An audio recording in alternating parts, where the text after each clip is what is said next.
What is up, IDP Army? Welcome into this week's episode. We have the Week 11 rankings, IDP rankings for you, as well as taking some of your questions from the chat.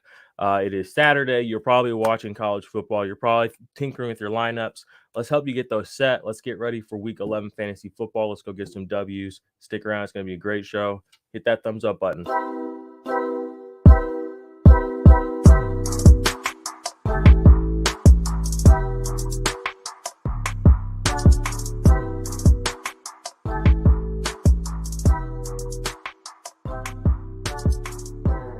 As always, thank you to our Patreons. You all keep the lights on around here. We appreciate that. If you're not a Patreon, go join the Patreon now. There's a link in the description. You can support the channel for as little as $0.25 a weekday, 5 days a week.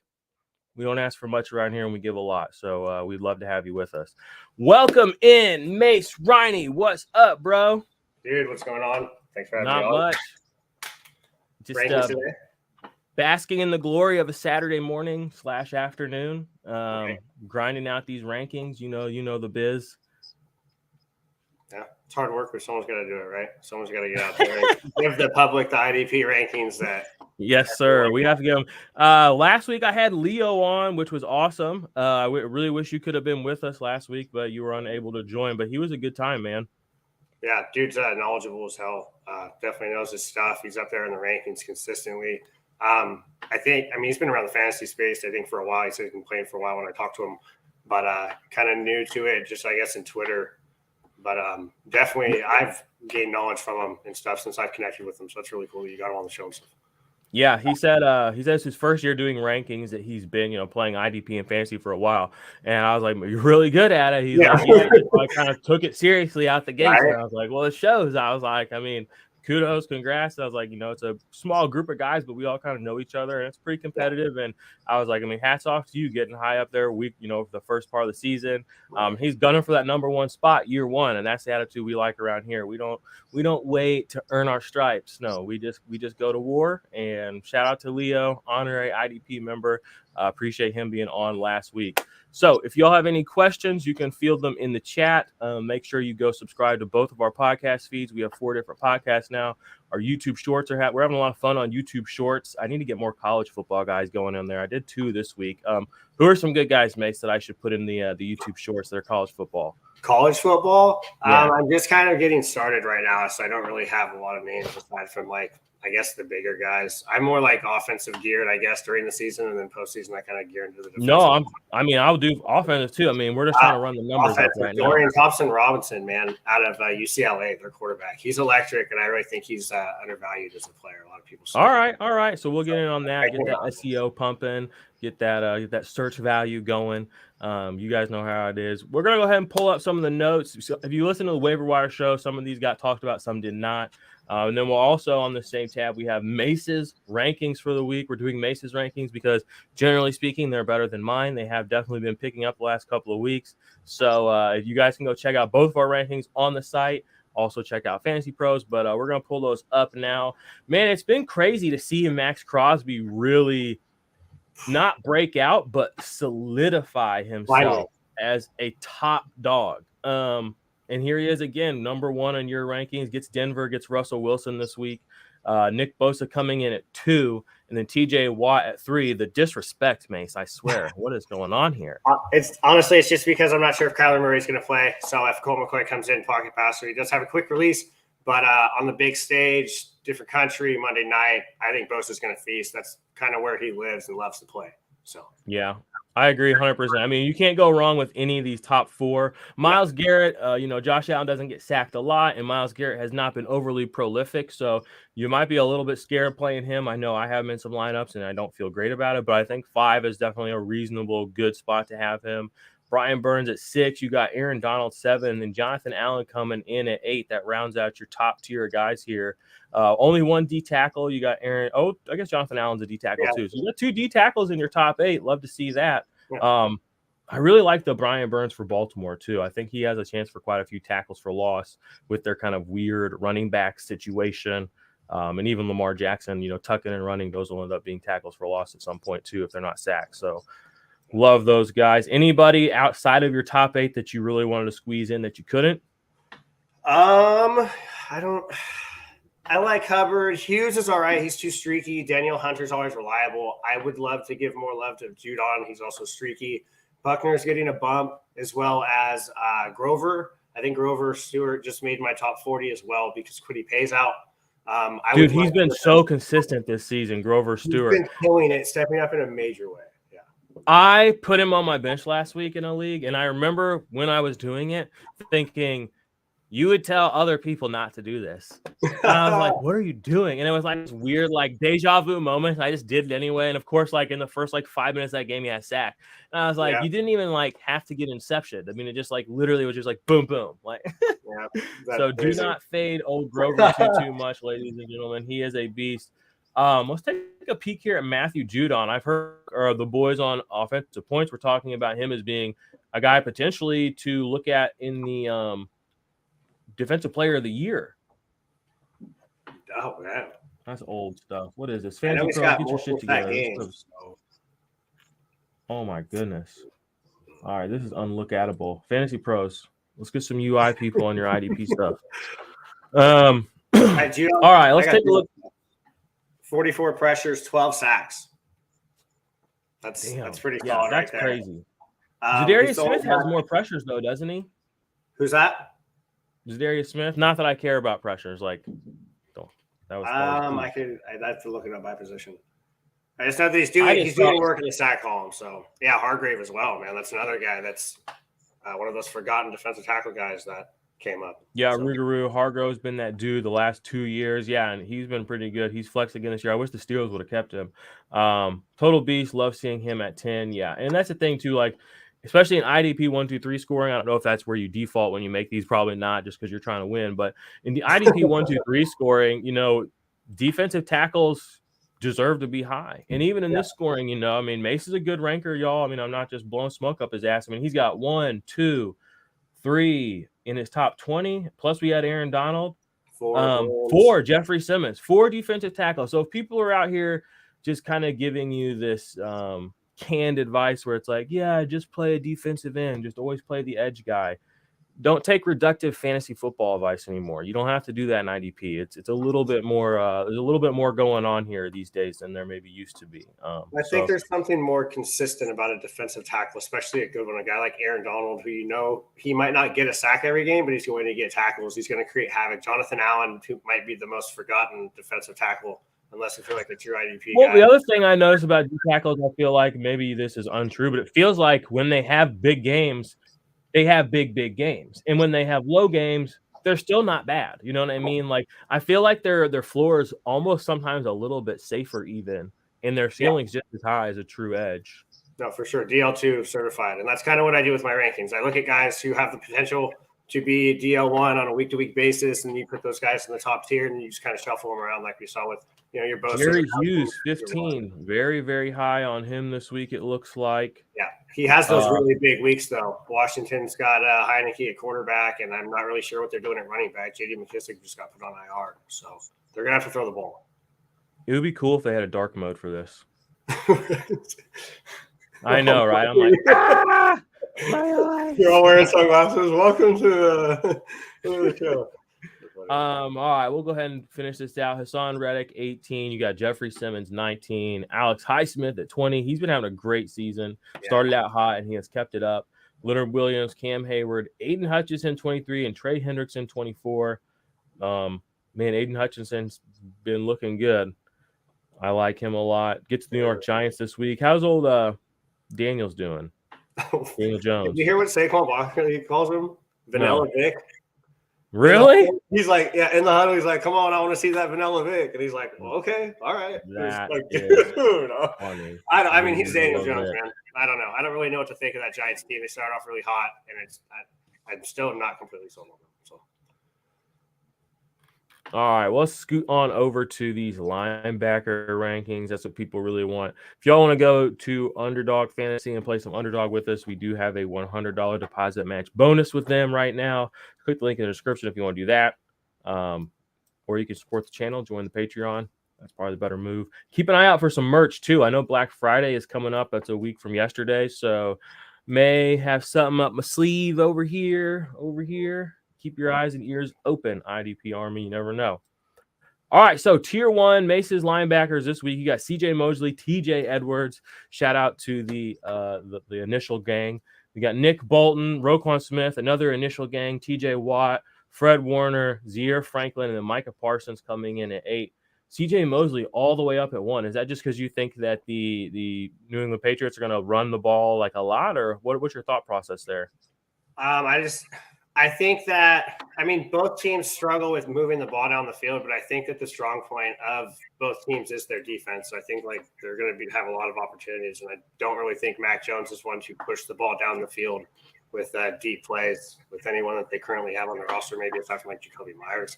It's going to be Stevenson, and I'm not sure how Damian Harris is, but either way, I think Mosley is going to eat this week. This is weird seeing Roquan Smith and all this purple. Right? But he also kind of fits in. I feel like he's just a mean, great player, dude. They have a pedigree of linebackers. But the dog in him. It's going to be so weird. Nice tackle totals from old CJ Mosley. Yeah. Fancy tackle totals. Ooh, fancy. Yeah. No, they're nice. That's really what you're getting out of him. Honestly, the New York Jets defense is actually just really good, I think. They're filthy. I don't know if CJ Mosley is a huge part of that or not, but for them to beat Josh Allen, it wasn't like the offense was prolific. This defense kept them in check. And they've been putting people in check all season. So, that is, begins with the run game, but also, they got Sauce Gardner out there. Their pass rush isn't really, is Carl Lawson doing anything? Quarterback hit? Yeah, they're very good. And they have a young front as well. Is he getting any sacks this year? How many sacks old Carl Lawson got? Dang, he got a few. 1, 2, 3. Okay, 4. Yeah, a few. Not bad. Not bad, but didn't they pay this guy $1 trillion million dollars? Yeah. Look at these point totals. Those aren't good point totals. No, it's not. Yeah, you don't feel good about that. Yeah. Well, this has been his MO. Low tackle numbers, low actual play numbers, just pressures. He's the antithesis of a pressure player. He made a lot of money off of it, so good for him. Don't get points off of those though. No, you don't. Well, you do on fantasy Twitter apparently, but we won't go into that. I love pressures myself. It's a nice stat to look at. Yeah, it's a great stats. I love paying PFF for pressure stats. It's great. Speaking of which, thank you, because literally, oh my gosh, I need to check because I think they're probably going to re-up my PFF subscription because I got the Black Friday deal 2 years ago, canceling it. Just FYI, I'm canceling my PFF subscription before they take that money out of my account. Not saying you should or shouldn't, whoever's out there watching this, but you should. Take that money, dump it into this channel, watch. Big thing. Okay, speaking of big things, speaking of this channel, speaking of the fantasy football space as a meta, Mace, tell the people your thoughts and opinions, if you dare, if you care, about fantasy receipts and just the general sort of discourse that seems to be happening right now on fantasy Twitter, which, we can put the quotes around it and belittle it, but that's where we do business. That's where we chop it up. That's where we shake hands. That's where we whisper in each other's ears. That's where shit fucking happens for us and the people. So I think it's relevant. And I think that one or two very loud voices on Twitter are not a great representation of what everybody may think or feel about the situation. So wanted to offer you a moment to share any thoughts or opinions you may have with the good people of the IDP Army and everywhere else out there. Yeah, well, just like in real life, when you speak, it bounces off the walls and other people can hear it. It just so happens that whenever you do that online, it's permanent. If you have a bad take and it gets exposed, for me personally, I would look at it as more of a rite of passage. That's just me. I don't want to speak for anyone else. It wouldn't really affect me. I was thumping Blake Martinez. I thought Juju Smith-Schuster was going to go off. Honestly, when I first started scouting, my biggest fail is I was like, Patrick Mahomes is garbage. But exactly, and that's so laughable. But I don't know. Maybe in another scheme, in another universe, he does, but not in this one. But at the end of the day, you're going to be wrong, or at least, I mean, I aim to be right 100% of the time, but that's not realistic. And it's not realistic to think that you know everything that's going on.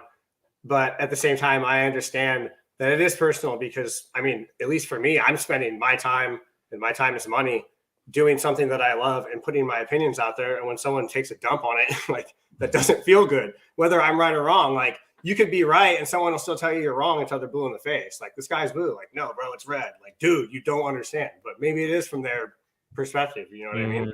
So it's all in the eye of the beholder. And I don't know. I wouldn't take it personally, but I understand why people do. I understand why it's not for everyone. But honestly, I think that to some instance, it's needed just to kind of, maybe not like a slanderish way, but it's nice to be told where you fail, because then you can pick yourself up and learn from that mistake or learn from that process that you had, opposed to just sitting there and like defending it. Well, why are you defending it? What went wrong? Why? How can you improve from this? Maybe you don't do that in like an area where you're going to do that in front of everyone, but go back and do it. Maybe write an article about it, spit it out, and put the knowledge out that way, and be like, yeah, I was wrong. Here's why. Do something like that. That would just kind of be what I would do about it. So that's that alchemy, you know, that's that influential, that emotional alchemy, taking the negative energy, because it's energy, and you, the individual, taking it in, repurposing that energy into a positive, constructive, meaningful thing. Exactly. And that's a great perspective, and I agree. And that's kind of how I think it's a funny account, Fantasy Receipts. I think people are trying to make it into something that it's not. They can't control the comments that other people say. Nobody can control what other people say. To blame an account or people for empowering these people to say crap, it's just very ironic, especially from the loud people that seem to be unhappy about it. They're some of the most rude, condescending people on Twitter in general. They don't even engage their audience. So it's just, you kind of reap what you sow. That's kind of where I'm at on it, you know, and you can do that and you can make it constructive and meaningful, or you can take that and you can take personal affront to it. You can let your ego consume you and make it all about you. And that's your prerogative, but don't be shocked when everybody doesn't think that your opinion is the right opinion. Well, my what it always comes to me is a troll is going to troll. First time I ever saw a troll, I don't know if you've seen Happy Gilmore. The dude's just out there calling a jackass. And it's like he's finally just getting on his game. He's really got his stroke down. He's learning how to putt. And this guy just throws him off to the point to where he almost gets kicked off the course. And whenever I get someone that's barking at me or something like that, I sit myself down. I think of that scene. I remind myself that it's bigger than just what is going on at that moment. Exactly. So anyway, it is what it is. It's not, Fantasy Receipts is not going away. The conversation is not going to go away.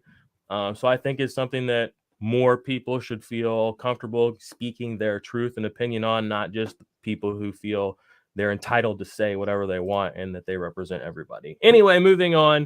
Go check out Fantasy Receipts. We're trying to get their merch on our channel. We're trying to do things, ladies and gentlemen. Believe it or not, we're trying to turn that bad energy into positive shit over here. I don't know what everybody else is doing. So anyway, Jared Avis, how's it going, guys? Start 8-0 and on a 2-game losing streak. Also lost Cup. Also lost John Allen. Been screwing me over. Should I play Grover over him or Deion Jones this week? I would maybe play Grover over Jonathan Allen, though. What are your thoughts? Because you have him ranked pretty high. I would play Jonathan Allen. If you have to play two, I would go Allen and Grover, just because I don't know about Deion Jones. He's good for football. He's good at calling, but everyone else is eating aside from him. So they have so many capable guys on that Browns defense. Nobody is really a true star or alpha, in my opinion, except Myles Garrett. So it's like Deion Jones came in, and it's not like it's like, oh my gosh, like Deion Jones is like lights out, the second best defensive player on this team. It's just like Deion Jones is another linebacker. We got 5 of them right now. Yeah, half of them are hurt, you know. So, very true. Yeah, I like Grover. It's tough to bench Grover. Like I said at the beginning of the show to me, it's like I benched him, even though I knew I shouldn't have, and I paid for it. I don't want that for you. Like I said, I would have told anybody else not to do that. You're telling yourself, stop. I care about y'all more than myself. Believe it. All right, Ruguru says, I'm learning that there are definitely QBs that shy away from a defensive prospect. Can't y'all share your thoughts on QBs that shy away from? QBs to shy away from in like rookie season? or like this week, like in fantasy. Rue, I know you're still here watching, so we'll wait for the clarity on that. Should I play Grover over Jonathan or Deion Jones and flex? All right, he's back at it again. He just wants to answer. I'm gonna play Grover over Deion Jones. Bam, that's it. There he is. Hey Mace, where do you have Wingfield and Cam? Okay, yeah, I'll bring the rankings back up, y'all. Sorry, I wanted Mace and I to digress while we were still fairly early in the show and talk about the community, the place where we do our work and say our things. One more thing here, real quick from the chat before we go over there. If you have a question, ask it. We'll try to get to it. That super chat button works real nice. We love that. Don't have to do it. Not obligated to, but my kids are starving, so save them. All right, so your tier 2 linebackers, and then we'll get to the defensive backs. Rue, Bobby Wagner at 9. That feels scary. Doesn't that feel scary? No, it is. He's had upside. Andy Dalton's still in for some reason. I think New Orleans front office is sandbagging. They're not giving Jameis Winston a fair shot. No, 100%. No, I can't wait. I hope he's in. Yeah, there's another guy that I completely whiffed on that I thought was going to do great things. But Bobby Wagner's been a bit of a roller coaster ride. But as you can see right there, his last 2 weeks, he's got well over 24 tackles. Yeah, 20.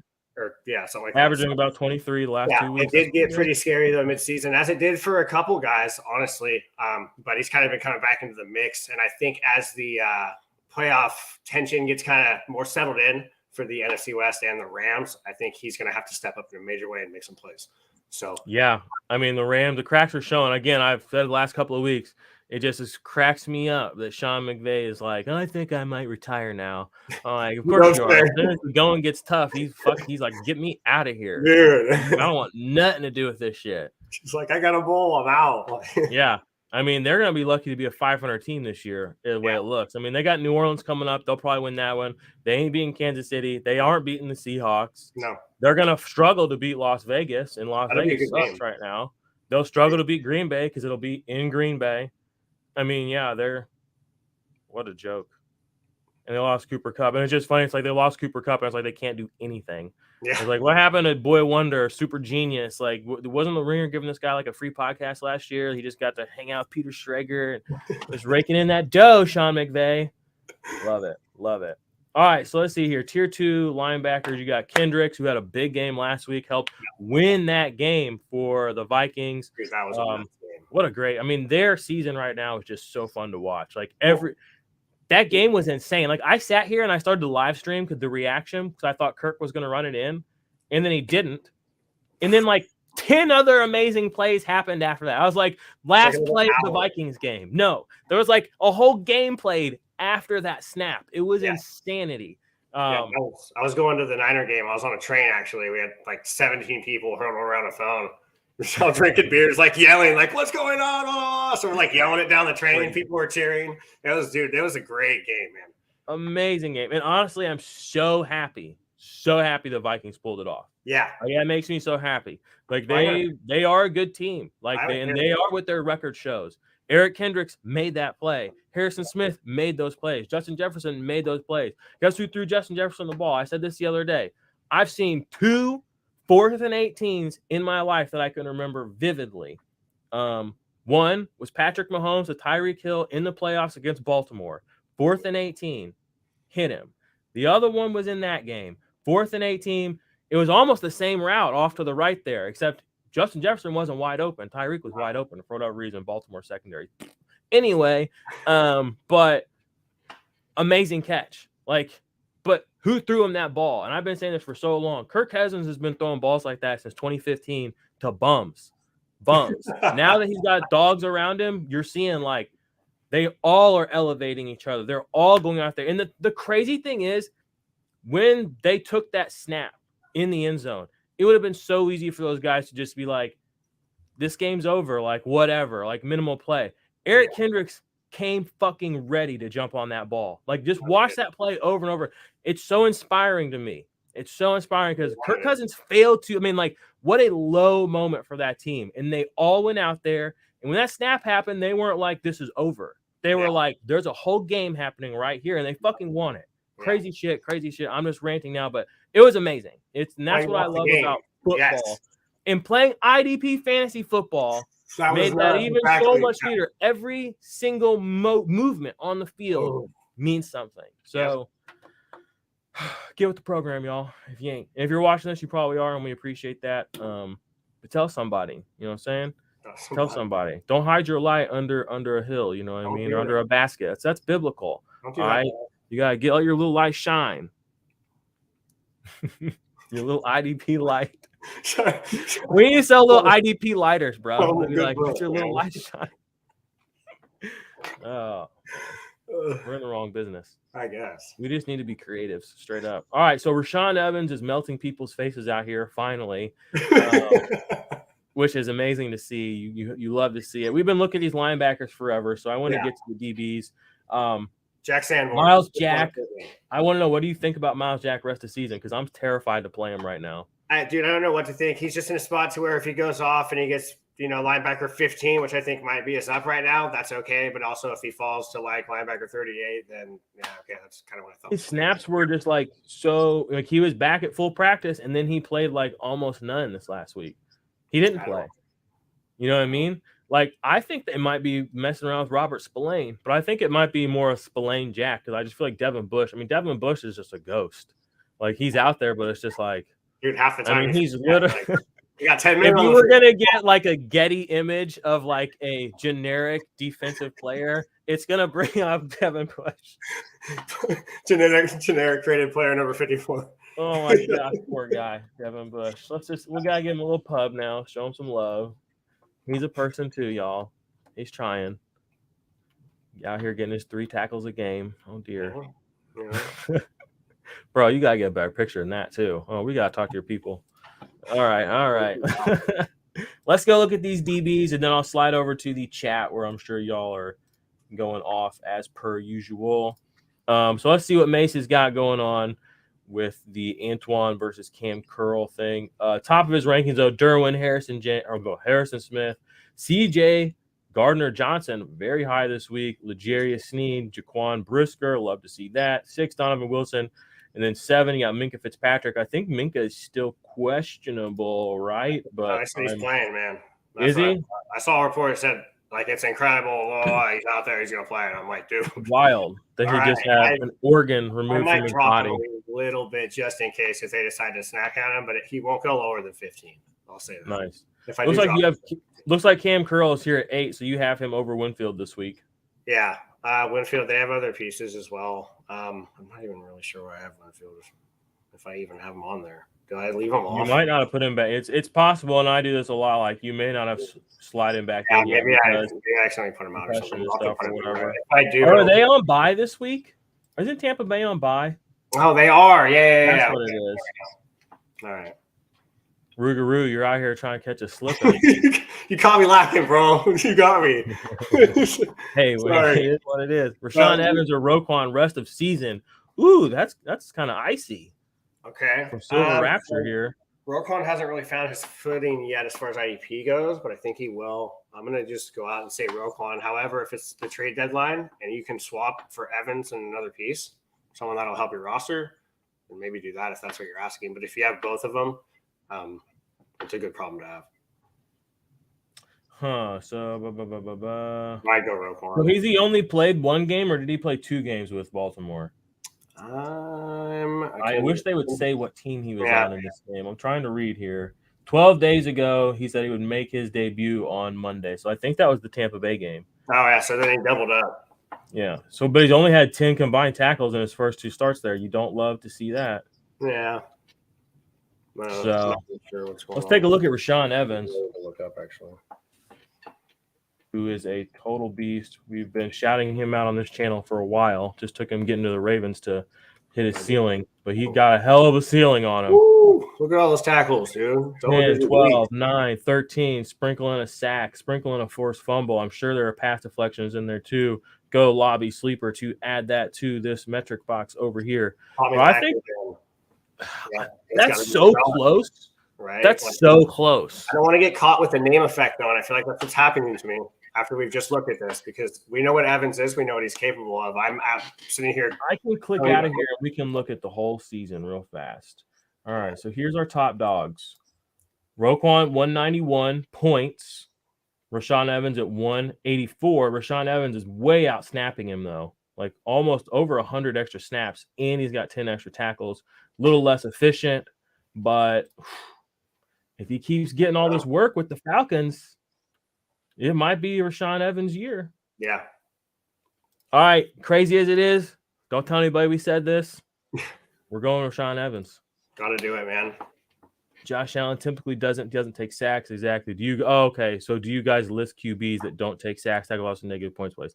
I look it up whenever I am looking at my rankings. Like if I see somebody takes a lot of sacks, or I know just somebody like 2 years ago, like Daniel Jones was awful or whatever, he just fumbled and got sacked 24/7. So it was like no matter who was playing him, even if it was the worst edge rusher in the whole world, I made sure that he was like fairly high in my rankings because it's like, I mean, Josh Allen or, Daniel Jones is going to give him points, and if he's fumbling the ball, that means there's even more upside with returns, with touchdowns, et cetera, et cetera. So I do look at that stuff personally from time to time. I've got to cut like a 5 list here. Most sacked quarterbacks in the league: number 1, Justin Fields; number 2, Joe Burrow; number 3, Russell Wilson; number 4, Matthew Stafford, even though he missed a game; and number 5, Daniel Jones. And Daniel Jones has been scrambling a lot, just like Fields has. Burrow's line is atrocious, but I would caution people to be a little worried about that, though, because a lot of Joe Burrow sacks happen in week 1. Like you can get these outlier games where guys get sacked. Like Sam Ehlinger got sacked like 9 times. He's probably super high on that list, but he's only played like 3 games of football. Yeah, for sure. So it's like you can get these outlier guys where it's like they're not going to get sacked 8 times every game, but it can boost them up in that. So I wouldn't. It's not the Bible, but it is part of my process. Everything's a variable. Been killing in my league. Had to trade away Luvu for Pittman. Get out of here, Jay Wiz. Wait, what? You're like cut off. Offensive Pittman? It has to be. There's only one Pittman. That's the one good. That's bad. You traded Luvu for Pittman? That's good, isn't it? No, I'm anti-Michael Pittman. This is my brand. Okay. I'm like, what? That's There's no reason here. There's no logic. Okay. JK. Just Michael Pittman sucks. You drafted him too high. Now, if you traded Frankie Luvu for him, that's fine. Like, I'm okay with that narrative.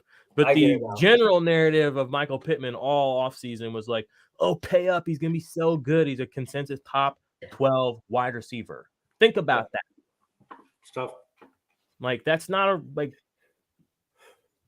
that's some weird ass shit, but that's where people were at. And now you're able to trade Frankie Luvu for him, okay? Now I'm fine with that in reality. Like, that's good. Yeah. But for the brand, I have to just keep dunking on Michael Pittman. Dunk away. Somebody's gotta. You know what's crazy? It's nuts. I just watched, I'm almost done with The Last Dance, which I haven't finished. Grew up in the Jordan era. People always be like, oh, your name's Jordan. Were you named after Michael Jordan? I got that question a lot as a kid in the 90s. Were you named because of Michael Jordan? That's how big this dude was. The way he talks, the competitive nature of him, the way he just like rides people, like I'm so into that. Like, I'm so into like that level of like humanity, like where it's like he just calling people on their bullshit. And I'm just like, that's why he was so great. And it's funny that people love that when you are great and when you can like actually quantifiably be that. But if people are trying to get to that level on the way up, they fucking hate it. You know what I mean? But it's like you have to kind of be like that. If you want to get the best out of people around you, sometimes you like, I love the thing where like Steve Kerr said he punched him in the chest. I was like, can you imagine a little white dude punching Michael Jordan in the chest at practice? You're fucking right. Michael Jordan respected his ass after that because he gets it. He's like, fuck you, Michael Jordan. And Michael Jordan's like, fuck you, Steve Kerr. But it's just like, there's both so much better because of that. You know what I mean? Like, there's value in that sort of mentality. So I'm loving watching that show, and I definitely resonates with the competitive nature of greatness. I mean, you have to get the most out of the people around you and out of yourself sometimes. I mean, you don't think Michael Jordan talks shit like that to himself when he misses a ball? Probably worse. Please. Exactly. He ain't saying nothing he ain't said to himself. Facts. Anyway, shout out Michael Jordan.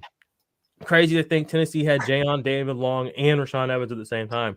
Yeah, I mean, Mike Vrabel's the way their defense works is just kind of odd. Nobody's really a superstar except Kevin Byard, and most of those guys aren't even known except for Kevin Byard, which is insane. But that's literally like that team functions like that. It is kind of weird to think about. Thanks, Evans. Also, let's get back to Mace's DB rankings here.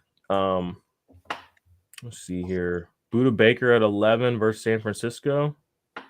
Yeah, he usually steps up against the Niners. But I don't know. I like that big stage narrative. I guess I'm kind of just rolling with it. I got Jalen Thompson, I think, not far behind him at 13. Man, you got Hufanga all the way down here at 15. I thought you were a Niners fan. So, okay, look, here's the deal. I am, but he's not like he is part of the defense, but he steps up when he has to. He's not like I wouldn't call him a role player because I feel that's disrespectful to how much work and how much potential he's risen through this season. But I feel like I'd rather put him on the outlier than having him out front and demanding it. I feel like I would expect more from like Snead or someone like that than I would him. He'll get you an interception and still finish around the 20s. Yeah, as you can see there, it's like popcorn. It's inconsistent. He does have those big weeks, and that's what you love. But he's like a solid safety too for me. Like very comfortably, you put him there, you leave him there, and you don't change him unless it's the bye week. Fair. I think that's a good way to describe it. Player, and I love my Niners, but I had to bring myself back to reality a little bit, man. I had him. I think last week I had him at like number 1. And it's like, dude, you're going to the game. Calm down. Like, what are you doing? That's why your rankings are the best. You try to remain as objective as possible. Thanks. I think Evans also. Okay, this is a funny one. Hamlin or Chin rest of season? I think you just keep playing Hamlin at this point. That's what I would do. Chin is too risky for me. Even when he was on the field, him and Woods were splitting a lot of stuff as well, I believe. So, bingo. And I mean, coming off an injury, you're not allowed to say it, but I mean, the number one indicator of having an injury is being injured before. So I'd rather be a week late than a week early. All right, Felipe Del Rio says Dulcich Maria. Can you help me with that? Moreau, Foster Moreau, I guess is how you say that. T Hill or Conklin, pick one. I'm guessing that's Taysom Hill, and these are all tight ends. I'm gonna go Conklin here. Yeah. Let's see. Who are the Saints playing? The Saints are playing the Rams. I could see Taysom Hill coming out and running a touchdown and throwing one in. I'll spice it up. If you need a big play from your tight end spot, you go Hill. If you're looking for consistency and possibly a touchdown, you go for Conklin. But Conklin will get the targets, right? I think he's getting at least 5 every game still, isn't he? I don't know.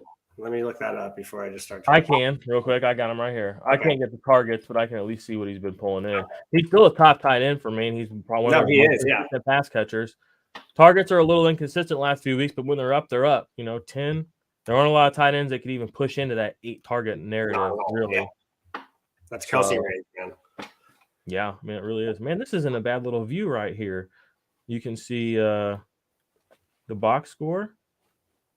And then we're in the middle of the screen. I like that. Welcome to the new normal. All right, what we got here? He says, have no wide receiver. Berrios is my main wide receiver. Jeez Louise. Chase out, Cooper Kupp, Hardman out. Shepard, I just hope your record's good so you can withstand the storm this week because I do not like your odds. You pulled it for the top 2 wide receivers and punted the rest of them, man. Yeah. Braxton Berrios' name always makes me think of Cheerios. Thank you for sending that to me now. It's going to happen to me. This isn't as good as a view, unfortunately. I'll change it back. There we go. That's better. Snead versus LA or Owens versus Chicago? I think you had Snead all the way up here at the top. Yeah. You got Owens pretty high too, though. Owens versus it says Washington here. My guy. Silver Rapture. Oh yeah, I was like, what? I'm just gonna go Snead. I like Snead. That's what the rankings say. I'll go with it. I mean, Owens so good this year against the Chargers. I mean, it's just go with Snead. I love him. He was one of my guys on the sleeper show this week or this season, coming into the season. The Chargers don't have their number 1 or 2 wide receivers, so I think maybe I'm not really even sure. I'm gonna read these back off to the podcast people. We got 10 Jalen Petrie, 11 Buda Baker, 12 DeMar Hamlin, 13 Jalen Thompson, 14 Von Bell, 15 Talanoa Hufanga, 16 Julian Love, 17 J. Ron Curse, and then 18 Jeremy Chin, 19 Richie Grant, 20 Deshaun Elliott. A little low for Deshaun Elliott. It is, but he's had Kirby's been getting some tackles and stuff too, so he's been eating as well. Justin Simmons, I saw he was questionable, but I guess he's coming back this week, which is good. I need him in several lineups. Eddie Jackson's been having a pretty good year. I'm glad you're not super duper high on him. I saw him ranked in consensus like last week at like 3 or something, and I was like, what is going on here? Like, do we offer, like, are we that quick to forget who Eddie Jackson really is? Kevin Byard at 23, and then Delp at 24. Jordan Poyer at 25. A little low there. You're just not expecting a lot to go on in that game, or? I just don't. I haven't really seen a lot from him this year. I guess he's been off and on, so I just kind of. And he has been dealing with injury. Him. So if he does go high, then it's all right. If he goes super low, then it doesn't. You know what I mean? It's not that horrible. I wouldn't feel comfortable starting him as a 1. Weary as a 2, but if you got to flex him, that's honestly where I feel with him personally, where I'm the most comfortable. Hey, fair. Love it. Well, I'll just give a little RIP to Jabril Peppers. I remember when I stand for him, but I don't know what he just needs to get away from Bill Belichick, I guess. And on a team that'll use him like a regular safety, he'd be good on New Orleans. I think I wouldn't mind that. Although he's got a great soundbite against New Orleans. You remember that one?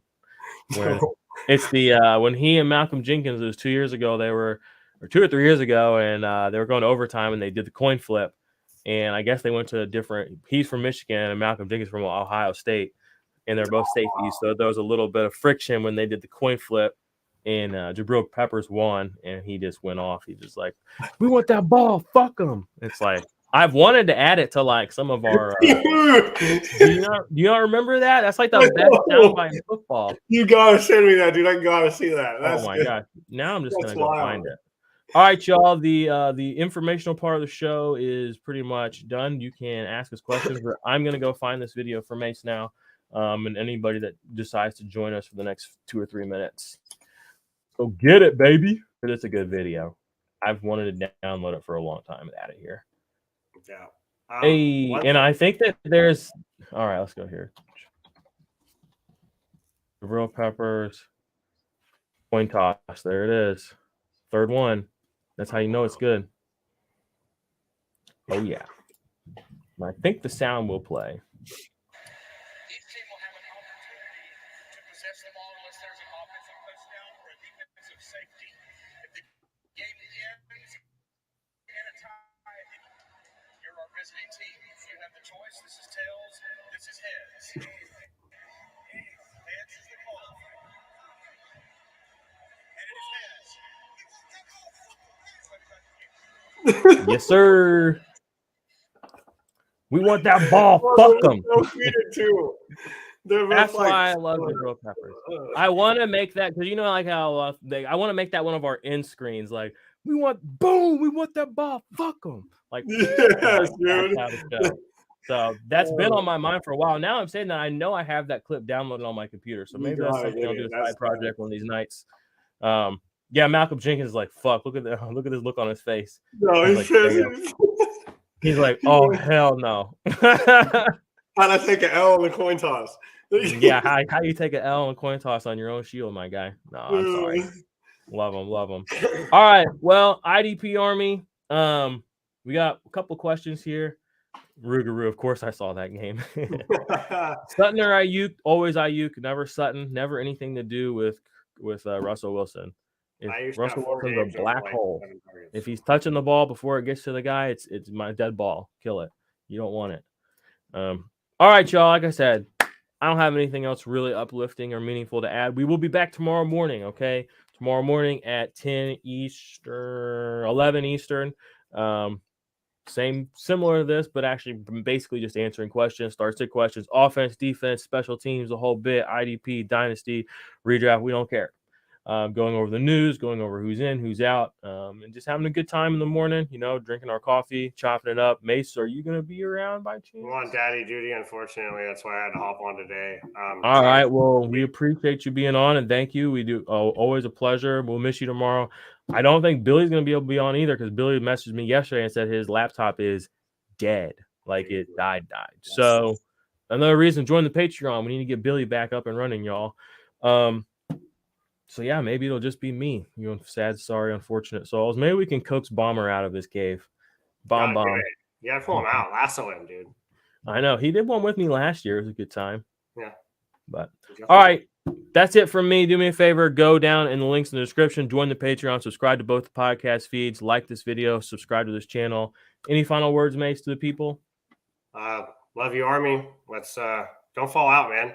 Get back in formation. Let's keep it going. Let's get those ships. I know you're the one that signed up for all these leagues. You're the one that did all this to yourself.